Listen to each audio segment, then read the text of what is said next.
So I want to welcome all of you. At the moment, you see that I'm sharing my screen with our presenter today, Dr. Cary Cherniss, and I will introduce Cary in just a minute. But I want to make a special welcome to everybody who's joined through the International Council of Psychologists. We have a broad international audience, as we often do for our webinars. And also welcome all of the students from Seton Hall and the Buccino Leadership Institute. Want to send a thank you to Dr. Brian Price, the Institute Director, for helping make this entire presentation possible. So before we get into the presentation, just a few points to keep in mind. We will be online here, and Cary Cherniss will be presenting for about 40 minutes. And you should feel comfortable using the icons at the bottom of your screen to type in any questions that you may have. The last 20 minutes or so of this session will be for question and answers. Type them in, I will take down your questions, and at the end of the actual presentation, I will present Cary with the questions and be able to address everything from there. We will do our best to get as many questions in as possible. So without any further delay, I want to note that we're really fortunate today. Dr. Cary Cherniss specializes in the area of emotional intelligence, work, stress, burnout, leadership in organizations, and planned organizational change. In many ways, whether we want it or not, we're confronting these things head on immediately right now. He is a professor emeritus of applied psychology at Rutgers University, co-chair of the Consortium for Research on Emotional Intelligence in Organizations, and has been a consultant to major organizations in both the public and private sectors. Cary's published over 60 scholarly articles and book chapters, several of them focusing on emotional intelligence. And his most recent book, written with Cornelia Roche, will be out in June of 2020. And it's titled Leading with Feeling, 9 Strategies for Emotionally Intelligent Leaders. I want to add personally, I have been very fortunate to have Cary as a mentor of mine since my days as a graduate student, and would now like to turn this session over to him, Leading with Emotional Intelligence. Cary, please just go ahead. Well, thank you, Andy. And with an introduction like that, I've got to say Andy was one of the best students I ever had. Anyway, I'm delighted to be here, and I will try to stay on schedule. I would like to hear your questions and thoughts. So I'm going to spend the first part of my talk very briefly talking about what emotional intelligence is and how important it is for leadership effectiveness. And then the second part of the talk, we'll be talking about some research that Cornelia and I have done that has to do with the way in which outstanding leaders actually use their emotional intelligence to deal with critical challenges and opportunities. So I guess in these times, emotional intelligence in leaders seems to be especially important. But in fact, it's always been the case. For instance, back in 1981, there was a brigadier general in the United States Army named James Dozier, who was kidnapped by a terrorist group in Italy known as the Red Brigades. Shortly after the kidnapping, he was being held in some isolated location, and his kidnappers, who all had, there were 3 or 4 in the room, and they had these submachine gun, semi-automatic weapons. Someone turned on the TV, and they immediately were looking at a news report about the kidnapping. And they very quickly became very excited and agitated. They were very excited because, you know, they saw how the whole world knew that they had kidnapped this United States general, but they were also getting more and more angry because, of course, they thought that a lot of the things that the newscaster was saying were wrong, distorted, biased, whatever. And Dozier realized as they were getting more and more agitated and angry with those semi-automatic weapons pointed at him, that very soon one of them might go off, and that would be the end of it for him. But he remembered something that he had learned at an executive training program a few months before, which was that emotions are contagious. And anyone in a leadership position, in fact, even people who aren't in a leadership position, but who are in a group and are able and willing to kind of take the lead, they can actually influence the emotions of everybody in the group. So Dozier decided this was the time to try that out. And he did. The first challenge, of course, was to manage his own emotions. But within a minute or so, he was able to get himself a little calmer. And then he began interacting with his captors. And, in a very, very kind of easy, respectful way. And sure enough, within another minute or so, people began to calm down. Everybody began to calm down. And when he came back, he was rescued after, I think it was about 2.5 months, came back to the States, and he was being interviewed about his experience. And in one of these interviews, he said that he thought that what he had learned about emotions and how to influence people's emotions probably saved his life. Now, in 1981, nobody was really using the term emotional intelligence, but I wanted to start with this example because I think it was and is a wonderful illustration of what we mean by emotional intelligence. So let me just put up the sort of the textbook definition, which is it's the ability to accurately perceive and express emotions, understand and use them, and to manage emotions in oneself and other people. And, if you think about it, that's exactly what Dozier was doing. He was able to perceive accurately what emotions were occurring in himself and in his captors, to understand how they might affect their behavior and his life. And then he was able to manage his own emotions and then use them to really cool down the whole experience. So that's what we mean by emotional intelligence. Now, one of the big issues of discussion, controversies, I guess you could say, in the field, have to do with how important emotional intelligence is, particularly in this case for leaders and for leadership. How important are they? Are emotionally intelligent leaders more effective, or maybe they're just, more likable? It doesn't mean that they're necessarily more effective. And what has particularly focused the attention of many psychologists is emotional intelligence versus cognitive intelligence. Which one is really more important? And by cognitive intelligence, I mean IQ, the kind of intelligence measured by IQ tests, SATs, MATs, and the like. So fortunately, at this point, we now have some pretty good data on that question. Let's look first at what we know about the relationship between IQ and leadership performance. How important is IQ for the effectiveness of a leader? How much difference does it make to have a leader who's very smart, or the smartest person in the world, as some leaders have said, or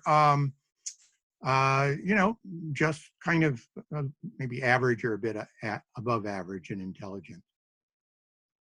Well, back in 2004, a group of researchers did a meta-analysis of 151 different studies that involved over 40,000 leaders. Now, for those of you who aren't familiar with meta-analysis, it's just a statistical technique that's used to pool the results of a large number of independent studies that have all looked at the same research question. So at that point, they had a pretty good sample to work with. What they found when they analyzed the data was that IQ accounted for about 8% of the variance in leader effectiveness. So obviously, that leads to the question, what else might account for the variation in performance? And more particularly, in terms of our interest, how does that compare with emotional intelligence? How much of the variance is accounted for by emotional intelligence if we could do the same sort of analysis? Fortunately, another group of researchers, a more recent study just published a couple of years ago, did a meta-analysis of 12 studies involving 2,700 leaders. They didn't have as large a sample to draw from, but that's still not a bad sample to work with. They found that emotional intelligence accounted for 23% of the variation in leader performance. In other words, as a predictor of performance, emotional intelligence was 3 times stronger than IQ. So I'm sure that won't settle the debate once and for all, but it does suggest that looking across a lot of different studies, there is evidence that emotional intelligence is at least as important as cognitive intelligence, and maybe even more so.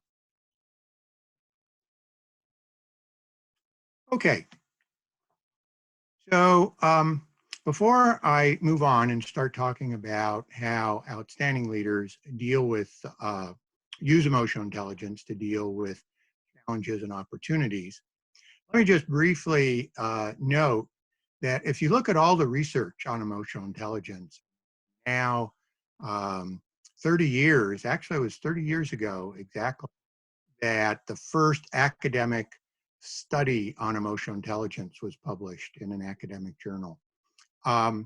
So in the last 30 years, we've learned a lot about emotional intelligence. And there have been 3 questions that researchers have focused on.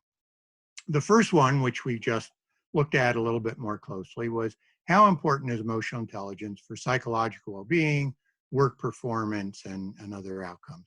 A lot of research on that now. Second question that has been of interest, particularly to psychologists and people in business who want to use emotional intelligence measures perhaps to select or promote people, is how do we measure emotional intelligence? What is the best way to measure it? And some of you may be interested in having me address that question a little bit more when we get to the Q&A. I'll be happy to do that. And the last question, which has not received quite as much attention, but there is some good research out there on it now. So one that I personally am most interested in, and that's really the application question. Can we increase a person's emotional intelligence? And if so, how? What are the best programs? What are the best approaches to help people become more emotionally intelligent as leaders or just as people? Well, there's one question that I became interested in about 10 years ago, which it seemed like nobody had really addressed. And that is, how do outstanding leaders use emotional intelligence? I mean, it's theoretically possible for someone to be very high in emotional intelligence and yet to be in a situation where either because the job doesn't allow them or the culture of the setting discourages it, or maybe they just aren't motivated to use it, they really aren't using their emotional intelligence. And also, we don't know how emotionally intelligent leaders, or we didn't then, actually use that emotional intelligence to deal with the specific challenges that leaders typically have to confront. So I developed a study along with a few of my graduate students and with Cornelia Roach, a former student, my collaborator. Let me describe the study to you and then share the results. So we took a very diverse group of 25 mid and senior level organizational leaders. It was almost 50-50 in terms of men and women, 12 men, 13 women.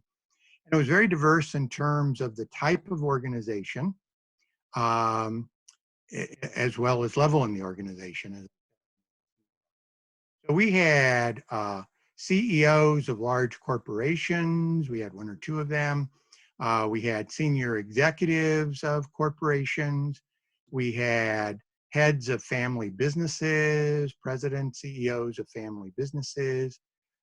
We had executive directors and presidents of the board for nonprofit social service organizations. We had leaders from healthcare, from mental health, social services.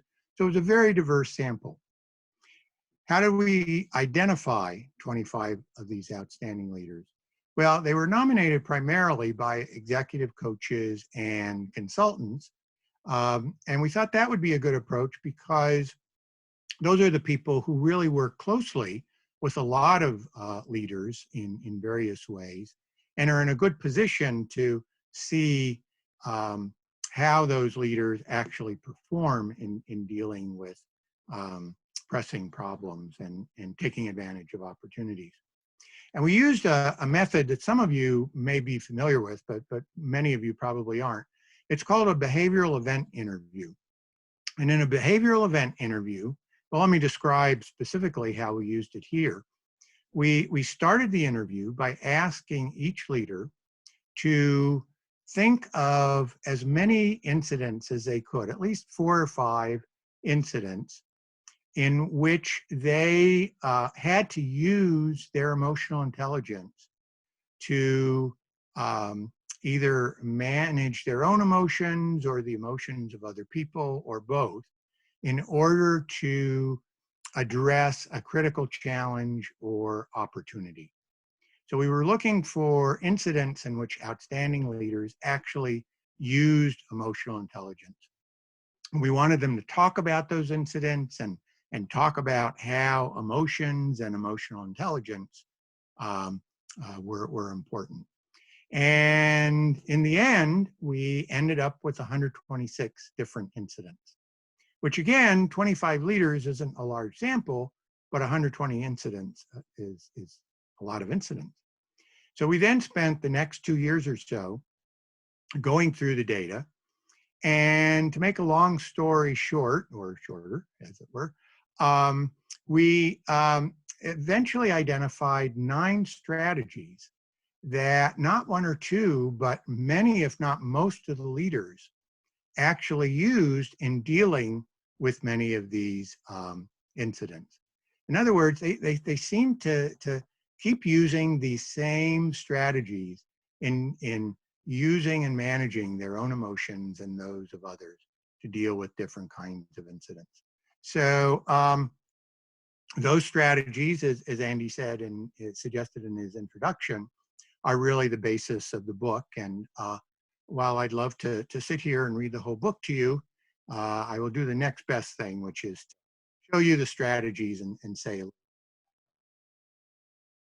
The first strategy was monitor the emotional climate. So what I mean by that is that most, in fact, I think most of these leaders we discovered spent a lot of their time in meetings, interacting with people one-on-one, in all kinds of different settings, actually monitoring the emotional climate. It was something that they weren't aware of in a lot of situations, but they were essentially asking themselves, all right, what's the emotional climate in this meeting? What's going on an emotional level? And using that information to deal with the situation. So again, I think our opening example with General Dozier is a good one for kind of illustrating a lot of these strategies. Just think back to how Dozier, someone in that situation, how many of us would actually start monitoring the emotional climate? I mean, I know I'd have a hard time just, not wondering what was going to happen to me. But he was able to actually step back, so to speak, and figure out that things were not good and they were probably not going to get much better. That's the first strategy that we discussed. And in the book, there are lots of other use that strategy in different situations. The second strategy we also find in the Dozier example, and that is express your feelings to motivate others. So what Dozier did was once, he was able to calm down and think about what he had learned about emotional contagion was, all right, I got to calm myself down so that, I can then express that calm, that sense of calmness and relaxation to my captors. So that was really an example, a rather dramatic one to be sure, of how a leader expressed his feelings to motivate others, and in this case, to actually influence their emotions in ways that motivated them to act in a way that was better for the leader. The third strategy was to consider how your own behavior influences others' emotions. Now, again, this is something that many of us probably do, but what was really striking about so many of these leaders was that they spent a lot of time thinking about this. Obviously, not so much time thinking about it that it got in the way of getting the job done. Otherwise, they wouldn't be outstanding leaders. But they were spending a lot of time thinking about, okay, now how am I behaving here, and how might that be influencing people? And again, we have a good example of that in General Dozier's. The fourth strategy, put yourself in others' shoes, really relates to empathy. And a lot of people believe, in fact, I think more and more people now believe that empathy is really important in a leader. And in fact, in the current presidential campaign, we hear a lot of people talking about, who's more empathic and how important is empathy. And what this strategy involves is something that many of these leaders did in order to kind of tap into their empathy. In other words, if they were dealing with an individual or a group and it wasn't going well, or they were having trouble really relating with the person, it was a messy conflict, or they were trying to negotiate a difficult contract or agreement, they found that by putting themselves in others' shoes, that could help them, again, kind of, take a step back psychologically and begin to empathize with the person more. Strategy 5 has to do with deciphering the underlying emotional dynamics of the situation. Again, think about General Dozier sitting there in that room, and in addition to everything else going on and his own emotions, being able to analyze what was happening.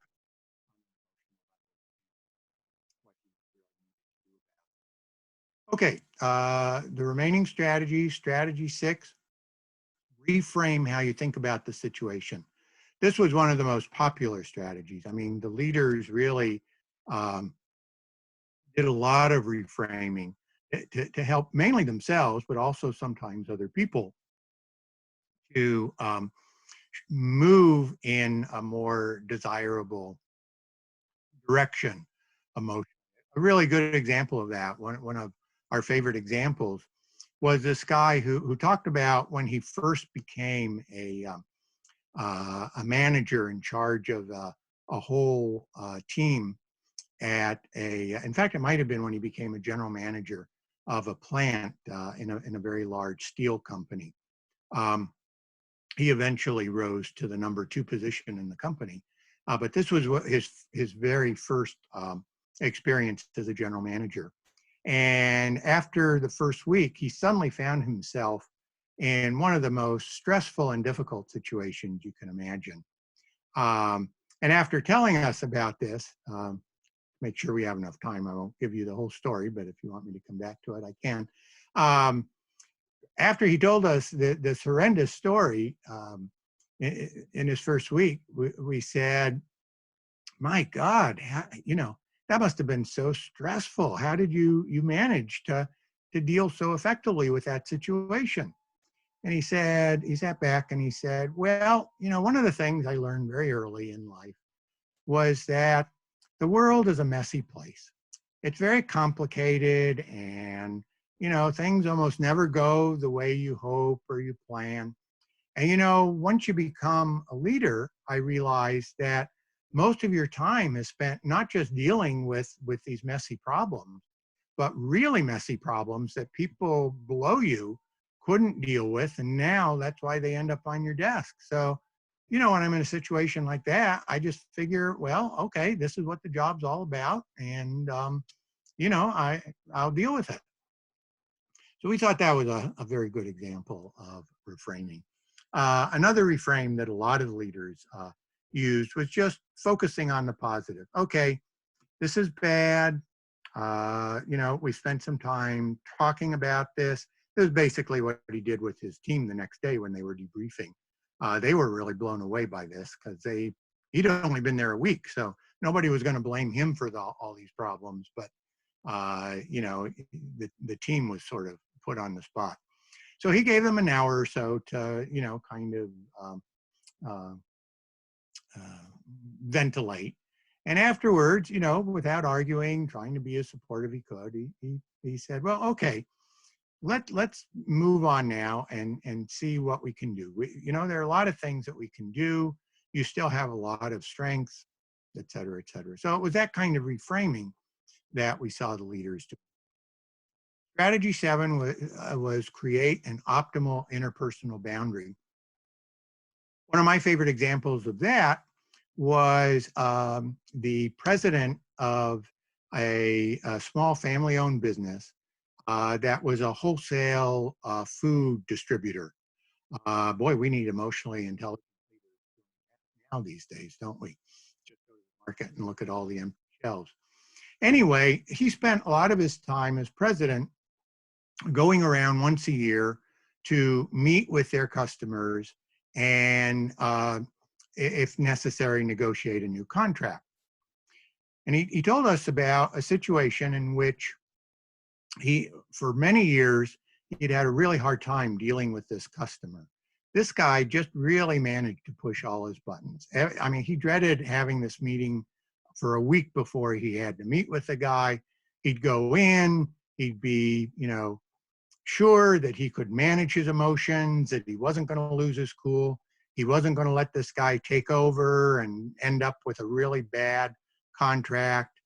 But every time, that's exactly what would happen.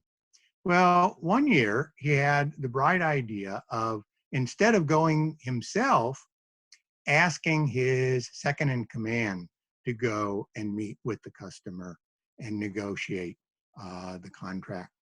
So that's what they did. And it was by far the best contract they ever had. And this guy didn't have to lose any sleep over it. That, I think, is a really good example of what we mean by creating an optimal interpersonal boundary. So often when we talk about emotional intelligence, we think about how leaders can use reframing or some of the other strategies I refer to deal directly with their own emotions or the emotions of others. But as any parent of a toddler eventually discovers, or most of them anyway, it often is a lot easier and less stressful to simply move that expensive piece of china out of the kid's way rather than keep saying, no, don't go near that, you're going to break it, et cetera, et cetera. So that's another one of my favorite examples of creating an optimal interpersonal boundary.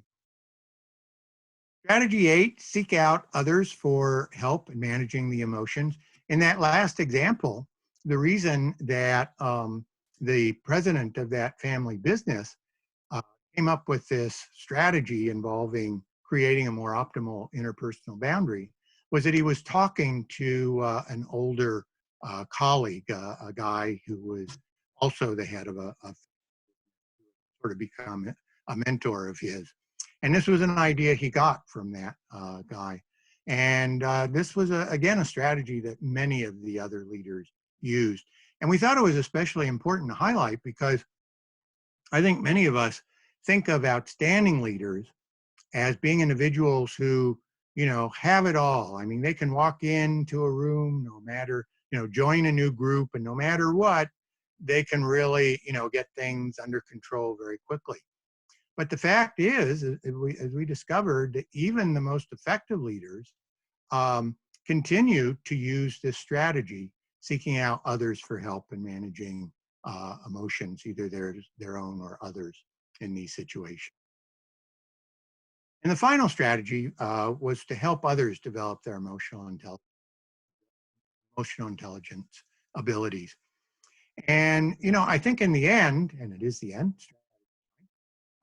this is maybe the most powerful one, because no matter how emotionally intelligent you are as a leader, no matter how much you use these strategies, there's a limit to what one leader can do. And to the extent that a leader carves out a little bit of time to help others that he or she works with to develop and use their own emotional intelligence abilities, even though those abilities might not be as great as those of the leader, that can have an enormous multiplying impact in the organization. So I think this last strategy is certainly as important as all of the others.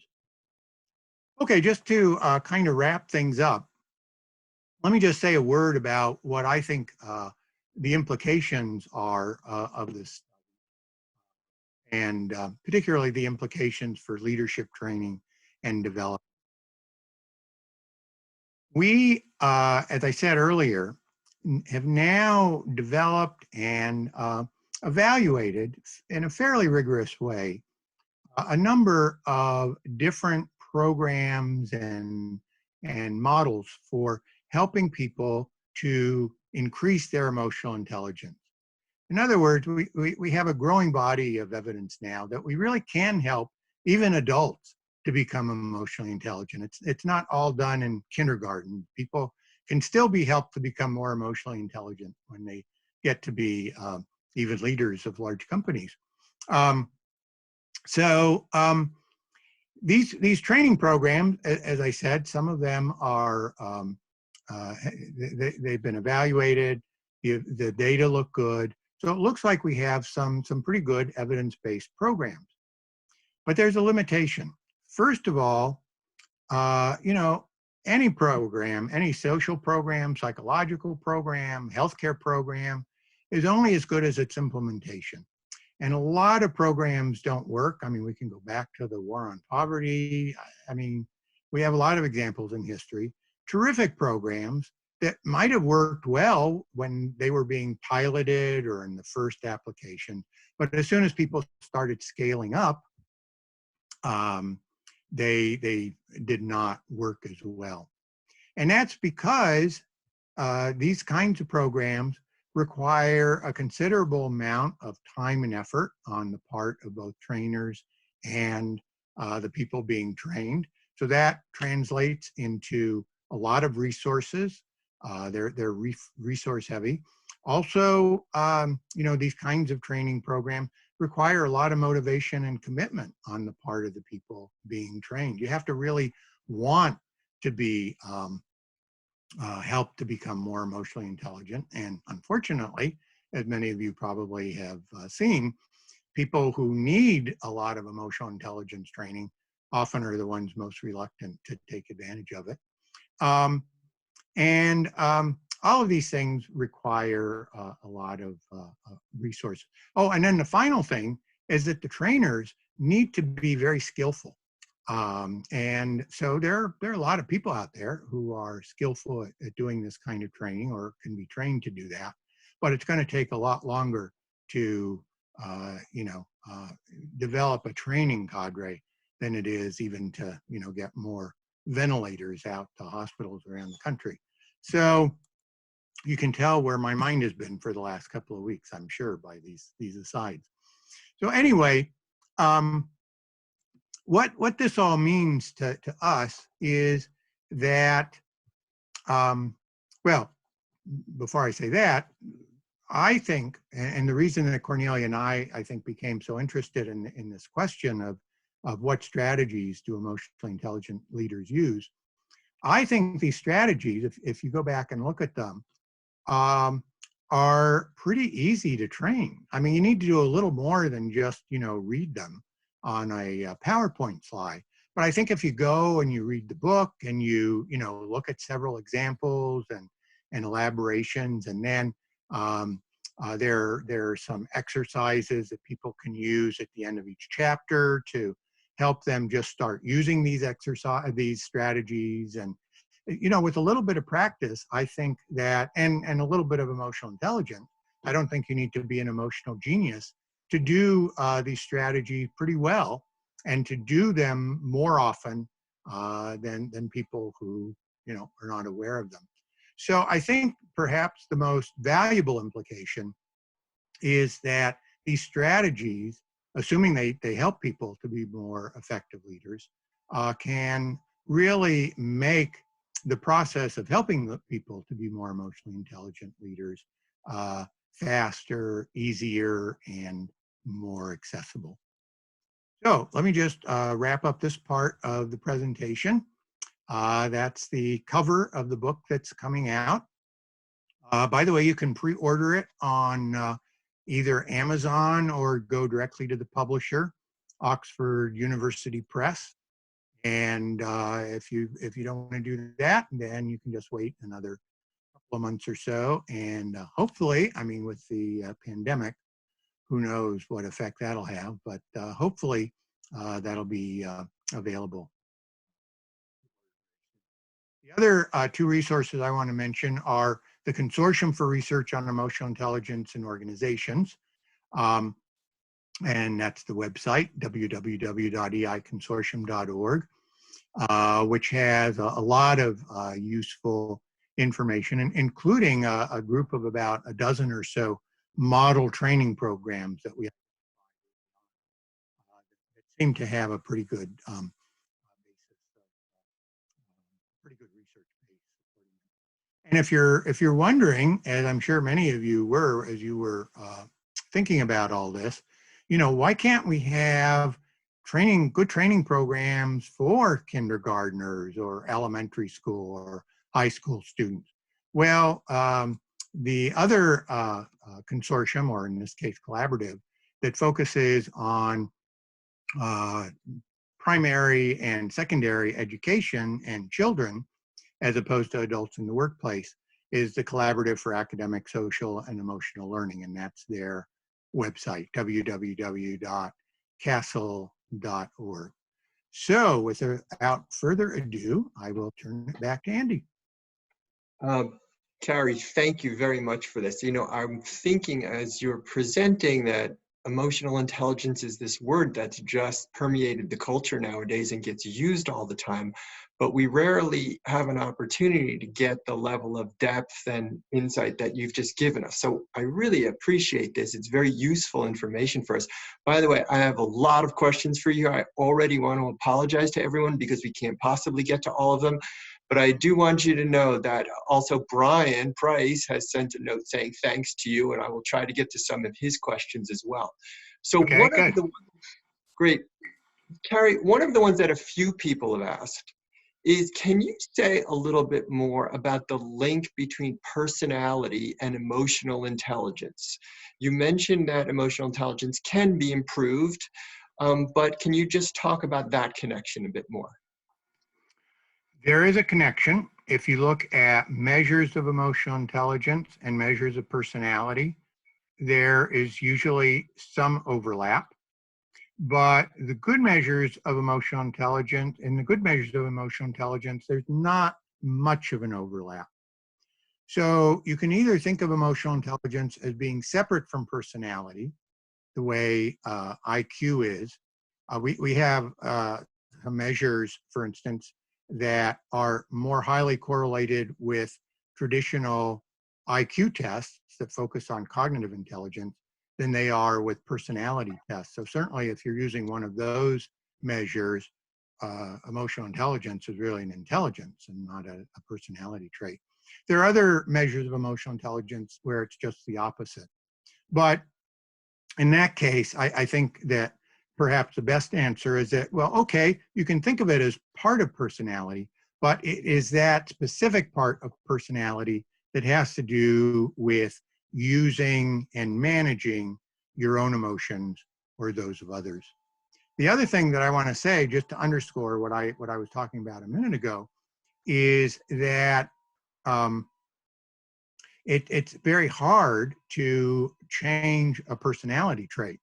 I mean, you know, if you're introverted, there are a lot of things that can be done, particularly if they're done, you know, when you're still an infant and a toddler, actually, um, that can be done to make you move a little bit in the direction of introvert to extrovert. But people who are born introverts are always going to be introverts. But one of the things that we've learned is that introverts can, and many of them do, learn strategies that help them to, first of all, leverage introversion to be really very effective, but also to, you know, kind of manage it so that the downside of being an introvert is not, you know, going to get in the way. Right. And that's why we're so excited about these strategies, because they seem to be ways that people can use their emotional intelligence. I mean, if they want to improve it and they can do that, they find a good program or an executive coach that'll help them do that, by all means, that's great. But if not, I think a lot of leaders and potential leaders already have enough emotional intelligence that they can be really very effective, and they can use it effectively if they have some strategies that they can rely on. Great, thanks. Cary, another one that's come up, thinking about, because we have so many students joining us right now in the Buccino Leadership Program, and a question that keeps surfacing is, you have, you know, 3 or more years of experience, of life experience, different between someone, for instance, who's a freshman and someone who's a senior. How might that relate to the cultivation or development of someone's emotional intelligence, and what can college students do to strengthen this quality so that when they leave college, it's that much further developed? It's a very good question. Um, I have 2 answers. First of all, we do have data which suggests pretty strongly, there are a lot of studies that point to this, that emotional intelligence does increase over time, unlike cognitive intelligence, which pretty much levels out by the early 20s. Mm-hmm. So seniors are, you know, other things being equal, and there are a lot of other things, this is actually not a very important determinant of how emotionally intelligent you are. But other things being equal, when you're a senior in college, you'll be more emotionally intelligent than you were when you were a first-year student. And similarly, at the end of graduate school, you'll probably be more emotionally intelligent, and so on, right up until 50s or 60s, maybe even beyond that. The other answer is that you know, as the concept of emotional intelligence sort of percolates through the culture, and people are learning more about it, and more people are using it, there are more and more colleges and universities that really have right on campus opportunities to develop emotional intelligence or the skills closely related to emotional intelligence. And in fact, many of the students listening to this, hopefully many, but certainly some, have already experienced these programs and weren't even aware that the people who designed and delivered the programs were really interested in using them to increase the students' emotional intelligence. So hopefully that answers the question. Great, good, thank you. Is there, you know, Cary, another question that's come up is some people refer to some of the work of Kahneman and Tversky and how we shouldn't trust some of our intuitions, and that, okay, and yet emotional intelligence has a lot to do with reading ourselves and, as you had mentioned, reading the emotional climate. Can you say anything about this idea of, like, how much do we trust what we're intuitively picking up? That's a very good question, and unfortunately, the answer is not not a very optimistic one, encouraging one. Um, you know, I mean, who can disagree with a Nobel Prize winner? Uh, um, and I mean, from personal experience, we all know how faulty intuition is. And you look at job interviews and you look across all interviewers and interviews, and it turns out that the validity of a job interview and selecting people for a job is right around zero. But that doesn't mean that there aren't some really good interviewers out there that are much better at selecting people. So I think, without any data at all, but just, based on theory and common sense, that probably what we have is a situation where the average person, and probably a large majority of people, really shouldn't trust their intuition and shouldn't trust their ability to accurately perceive um, their emotions or other people's emotions in every single situation. But most people can probably do it some of the time, a lot of the time. And there are probably some people, like most of the leaders we interviewed, who really are good, who should trust their intuition, um, because their emotional intelligence allows them to focus in on what's really most accurate and useful about what their gut is telling them, while other people in the same situation, most people perhaps in certain situations, if they trust their intuition, they're really going to mess up. So hopefully that's a way to think about how this fits in with confidence versus skis work. I have a couple of really practical questions here. Okay. How can emotional intelligence help us face the situation we are living with right now? So I think that we haven't gotten to the point yet where it's quite as bad as the situation that General Dozier was in. But, I think certainly for some people, they really are in crisis mode. And so I think he really, you could probably tell, he served as a real model for me. I think the thing to do is, first of all, to just manage your own emotions. And fortunately, there's more and more information on the media about different ways of doing that. There's mindfulness, there's yoga, there's just all sorts of techniques that people are already using and that they should continue using and use more and learn more about them to help them to just calm down.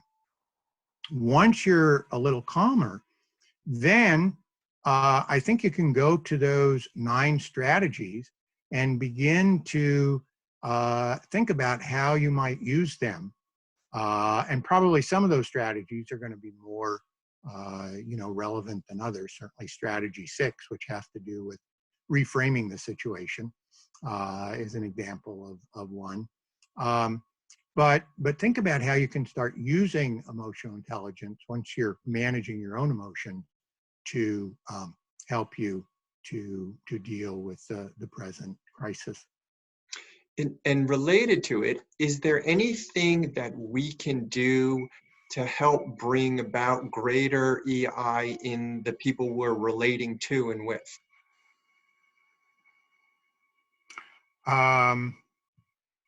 Well, again, I don't want to keep plugging the book, but I think, obviously there are a lot of good books out there that you could read, and probably a lot of people listening to this can already think of some good answers to the question. One drawback in this kind of format is what I used to do in my classes, which is to say, well, okay, I've been talking enough. What about you guys? What do you think? And usually their answers were just as good, if not better than mine. But, having said that, I will plug the book again and suggest that people look at those, or not even plug the book, but just go back. As Andy said, this talk and the slides will be available online at the ICP website. So just go back over those slides and think about how you can, in your interactions with other people, use some of these strategies to help them deal better with their own emotions. The one that just popped into mind as I was talking is the one about creating optimal interpersonal boundaries. One of the things we learned, you know, at 9/11 is to sit in front of the television and just watch those damn planes crashing into the towers over and over again was not helping people at all after the first few times. And I think the same thing, at least this is what my family is learning, the same thing is happening with this pandemic. I mean, it's very important to check in with the news, even several times a day, but you know, create a boundary between yourself and that information at some point, so that it doesn't begin to really adversely affect your emotions and your behavior. Thanks for that, Cary. One last question, taking us back to the workplace a bit. If an individual goes through an EI training program, which, as you know better than any of us, is showing up more and more, and they don't seem to integrate it in their work, is there value in redoing the program? Can you talk about that a bit? There might be value in redoing the same program, but I think the better, that is really an excellent question, because I think it's important for the consumers to be well informed when they're thinking about these programs. And I think one thing that we found in our own research, which is on the consortium website, about any of these social and emotional learning programs, is that people really have to take what they learn in the program, and they have to go out, they have to apply it, they have to come back, talk to the trainer and hopefully other learners about their experience, what worked, what didn't work. It has to be a very kind of iterative process going back and forth. And the best programs have this built in. This is actually a component. So what I would want to do before I considered any training program, not just emotional intelligence, is to see if that's actually a component of the program.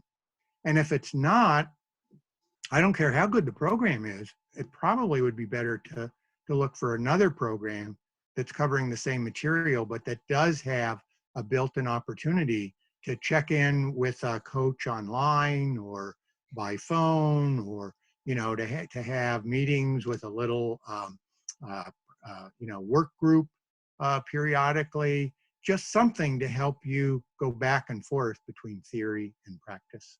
Got it. Great. Cary, thank you very much for this You're welcome. and for bringing your expertise to us. I want to thank everyone for participating. We had a lot of questions that got put up. We've got all the students in the Buccino program. I especially want to thank, behind the scenes, is Mary Bullock, who's keeping all the technology working for us all the time. And want to invite everybody to keep this conversation going, whether it's at Seton Hall or through ICP.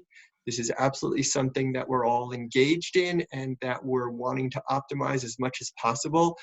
And before shutting off, again, thanks to Cary, to you and everybody out there. Please be safe and good luck in the coming weeks. Thanks very much. Bye-bye.